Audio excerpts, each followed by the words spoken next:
Bonjour et bienvenue sur Permavenir TV. Aujourd'hui, je suis à Liège, à l'Institut Maria Goretti, pour la Saint-Nicolas. Donc ici, ils ont fait une Saint-Nicolas un peu spéciale, avec des produits sages. Il faut savoir que Saint-Nicolas en Belgique, c'est une fête très populaire, ou même plus populaire que Noël, où on a des cadeaux et énormément de friandises. Et ici, ils ont voulu changer ça. Cette initiative, en fait, elle vient de plusieurs professeurs qui font le constat que nos élèves viennent le ventre vide le matin, ils ne prennent pas le temps de prendre leur petit déjeuner. Ce qu'ils amènent à l'école, c'est principalement des chips et des barres chocolatées. Ce que nous leur proposons à l'école n'est pas très nutritif. Et puis on a aussi constaté une augmentation au fil de ces dernières années d'élèves qui se font grossir artificiellement et qui se font opérer pour maigrir, mais qui ne changent rien à leur alimentation par après. Donc on s'est dit c'est plus possible, il faudrait vraiment remplir ce manque qu'il y a dans notre école, de proposer une politique d'éducation à la bonne alimentation. Pour moi, l'alimentation saine, c'est manger des fruits et des légumes. Manger des fruits et légumes et varier l'alimentation. Et pas manger des shakes, des friandises. Dans la société de consommation dans laquelle nous sommes, on s'aperçoit que l'enfant, plus il est jeune, plus il consomme du sucre. Et quand je parle de sucre, on s'entend bien, c'est ce qu'on appelle en nutrition du sucre simple. Donc on devrait ne pas excéder 10 à 15 grammes finalement par tête d'enfant. Et quand c'est le genre de fête comme ça de Saint-Nicolas, on monte vite à des taux de sucre qui dépassent furieusement les 30 grammes par assiette, voire même par collation. Donc associé à d'autres sources de sucre comme les petits déjeuners, comme les jus de fruits, comme le coca qui peuvent finalement venir associer ce repas de Saint-Nicolas.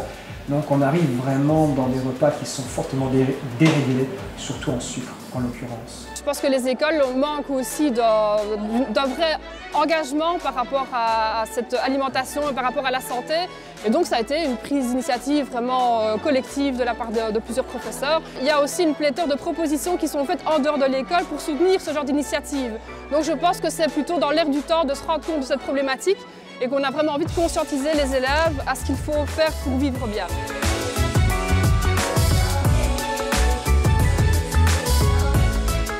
Je pense que c'est un beau projet à faire dans une école. On montre une autre vision de Saint-Nicolas. Parce que Saint-Nicolas c'est bonbon, chic, et ici c'est plus sain. Et tu as l'habitude de manger naturellement comme ça? Oui, quand même. Sauf quand je me laisse aller, l'envie se fait sentir de moins acheter des produits industriels et de plus acheter des produits locaux, si je peux dire ça comme ça. Et avec vos amis, vous en parlez de ça? Non, pas trop. C'est plus entre la famille, ça. Des spéculoos faits de façon artisanale par une voisine d'une collègue. On a des noix bio qui ont été ramassées dans le jardin. Et on a des clémentines qui ne sont pas locales, mais voilà, elles ne viennent quand même pas de trop loin. J'ai entendu dire qu'une école liégeoise, qui s'appelait Maria Goretti, stimulait pour une alimentation saine. Alors je me suis dit, il faut absolument que je descende. Et ils n'arrêtent pas de prendre des photos avec moi, puisque c'est vrai que je descends qu'une fois l'an. Et donc c'est nécessaire de me prendre en photo pour pouvoir le mettre en cadre chez eux, évidemment. C'était une bonne initiative. Je trouve ça super génial que l'école ait fait ça, je ne m'y attendais pas en fait. C'est la fête aussi pour l'environnement, n'oubliez pas, c'est la fête pour nos cœurs, c'est la fête pour nos enfants, mais c'est la fête de l'environnement. Donc essayez réellement de pouvoir associer cela, donc la conscience que je peux avoir sur moi-même et sur mes envies, mais aussi sur tout l'environnement, et d'inclure tout ça.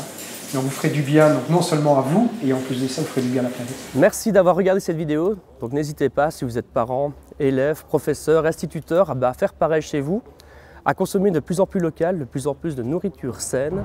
Et si cette vidéo vous a plu, mettez un petit pouce bleu, continuez à nous suivre, et surtout abonnez-vous à la chaîne. Et mangez local.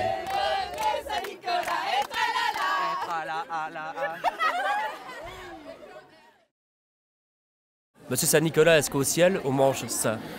Au ciel, évidemment, on mange sain.